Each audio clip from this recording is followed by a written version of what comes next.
You've probably heard a lot of people recently screaming and yelling about fake news. Charges fly from all points on the political spectrum. This story is mistaken, it's fake news. That statement is incorrect, it's fake news.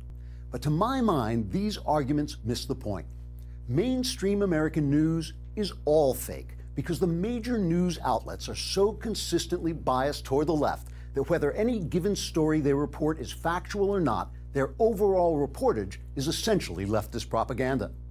You can complain about the right-wing slant of Fox News all you want, but left-wing ABC, CBS, NBC, MSNBC, and CNN have combined almost 10 times the viewers.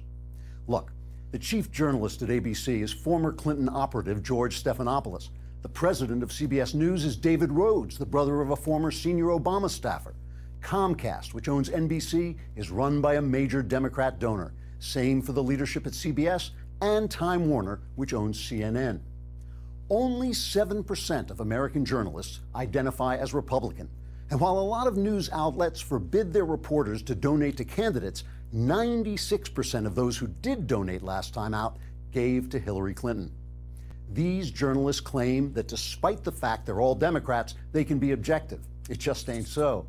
Psychologists have shown that when people associate almost exclusively with those who agree with them, they suffer from groupthink and confirmation bias and lose their ability to see events clearly.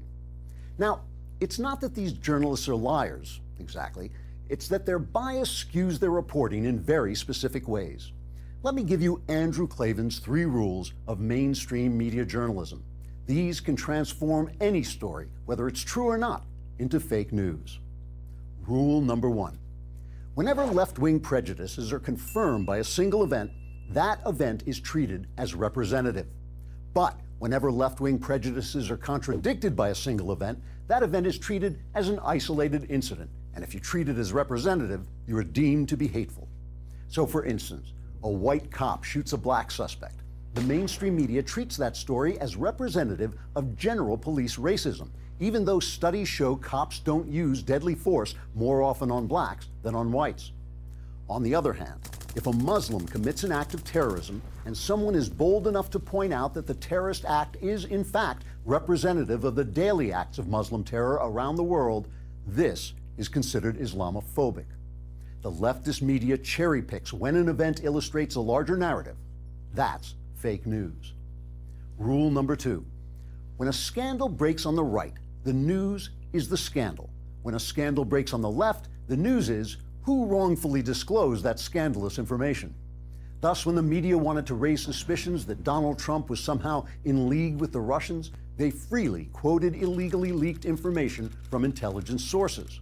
But when Congressman Devin Nunes announced he had information that the Obama administration might have misused intelligence against Donald Trump's transition team, the story became, how did Nunes get that information? And did he do it legally? The scandal meter is heavily weighted to fall to the right. Fake news. Rule number 3. Individual extremists on the right are highlighted, but the overall extremism of the left is ignored. In one of the fakest fake news stories in recent history, the mainstream media rose up as one to tar conservative Tea Party members as racist, when all they really wanted were lower taxes and less government spending. Reporters gave the Tea Party disparaging nicknames, represented their almost universally peaceful gatherings as ugly and violent. And whenever an individual Tea Partier said something wrong, it was cited as evidence that the movement itself was tainted. Meanwhile, the continually violent, vandalizing, anti-Semitic socialist movement that went by the name of Occupy Wall Street was hailed by journalists as an important social development, right up to the moment it vanished without a trace, except for the piles of litter its protesters left behind. Peaceful Tea Partiers wanted the small government prescribed by the Constitution, so they were radicals. Violent occupiers wanted the widespread government intrusion of socialism, so they were heroes. Very fake news. Newsweek editor Evan Thomas was once criticized when his magazine essentially convicted some white Duke University lacrosse players of raping a black woman. A rape it turns out they did not commit because it didn't happen. Thomas defended himself, saying, "The narrative was right, but the facts were wrong." The mainstream media almost always get their left-wing narrative right, whether the facts support it or not. That's called confirming your own prejudices. It's called bias. It's called fake news. I'm Andrew Klavan for Prager University.